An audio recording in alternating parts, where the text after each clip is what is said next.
তো আমার রান্না almost done. So hello guys, welcome to my channel with another brand new vlog. তো আজকে হচ্ছে রবিবার, নিউ ইয়ারের মনে হয় এটা দ্বিতীয় রবিবার। তো আজকে সকাল থেকে তো অনেক কাজ করেছি, এবার সকাল থেকে তো ব্লগ করা মানে সুযোগ হয়নি। এখন কটা বাজে? এখন বাজে মনে হয় 5টা, বিকেল 5টা। এখন থেকে ব্লগটা স্টার্ট করলাম আর আমি এক্ষুনি স্নান করে এলাম। আর আমার হেয়ার কেয়ার রুটিনটা আজকে শেয়ার করবো। আমি ভাবলাম একটুখানি স্কিন কেয়ারও করবো, করে নিয়েছি অলরেডি। তো যদি সেটা ভালো হয় তাহলে তোমাদের সবার সাথে অবশ্যই শেয়ার করব। আর যাই হোক, আজ ব্লগটা দেখতে থাকো, সঙ্গে থাকো, আশা করি খুব ভালো লাগবে। আজকে আমি অনেক কিছু রান্না করেছি বুঝলে। আজকে আমি এতে গেছিলাম, তোমার মার্কেটে গিয়ে আমি কাতলা মাছ পেয়েছি ভালো, তো কাতলা মাছ নিয়ে নিয়েছি। আর পমফ্রেট মাছ ছিল, পমফ্রেট মাছও নিয়ে নিয়েছি। আর এখন আমি কাতলা মাছের কালিয়াটা রান্না করেছি, জাস্ট অসাধারণ হয়েছে, অসাধারণ। নিজে করেছি বলে বলছি না, আমি সব রান্নাই একটুখানি বেশি ভালো করি, সেটা যারা আমার হাতের রান্না খেয়েছে তারাই জানে। আর যারা তোমরা খাওনি, খেতে চাও, আমার বাড়ি চলে আসো, খাইয়ে দেবো। আর তোমাদের দেখাচ্ছি দাঁড়াও কিরকম রান্নাটা করলাম। যে রান্নাটা অলরেডি হয়ে গেছে, এই শ্যুটটা শেষ করলাম। এইটা হচ্ছে কাতলা মাছের কালিয়া, এরকমভাবে রান্না করেছি। আমি জানি আমি কিভাবে রান্নাটা করেছি, তোমরা অনেকেই দেখতে চাও কিভাবে করেছি। তো যাই হোক, আমি এই রান্নাটার এই কিভাবে মাছটা করেছি সমস্ত রেসিপি বলছি নাকি আমি ছি তো সমস্ত রেসিপি আমি শ্যুট করে রেখেছি, কিভাবে কি বানিয়েছি, তো তোমাদের সাথে শেয়ার করে দেবো, এই ভিডিওটার মধ্যেই শেয়ার করে দেবো। আর এখন আমি স্নান টান করে এসেছি, এখন আমি ভাত খাইনি। আমি জাস্ট একটা বাজার মানে দোকান থেকে আসার সময় বার্গার কিনে নিয়ে এসেছিলাম, ওই বার্গারটা খেয়ে নিয়েছি, খুবই আনহেলদি জানি। তো এখন বসে বসে এই ব্লুবেরি খাচ্ছি। তো এই বিকেলবেলা রোদ আসছে ঘরে, রোদে বসে বসে এই ব্লুবেরি খেতে খুব ভালো লাগে। বাইরেটা যাচ্ছি না কারণ ছাদে বহুত ঠান্ডা, রোদ থাকলে কি হবে, হেভি জোরে হাওয়া চালাচ্ছে। তো যাই হোক, আমি একটুখানি এনজয় করি, খাই, একটুখানি ফোনটা স্ক্রোল করি, সকালবেলা থেকে ফোন দেখারও টাইম পাইনি। তোমরা ততক্ষণ দেখে নাও আমি কিভাবে মাছটা রান্না করলাম।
এরকম লাগলো ভিডিওটা, আমি এখন চকলেট খাচ্ছি।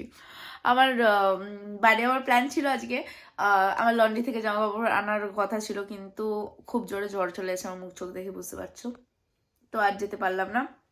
তো বাড়িতেই বসে বসে আমি ফোন স্ক্রোল করছিলাম। তো আশা করছি ভিডিওটা দেখতে তোমাদের সবার খুব ভালো লেগেছে, অনেকদিন পরে ভিডিও আপলোড করে আমারও খুব ভালো লাগলো।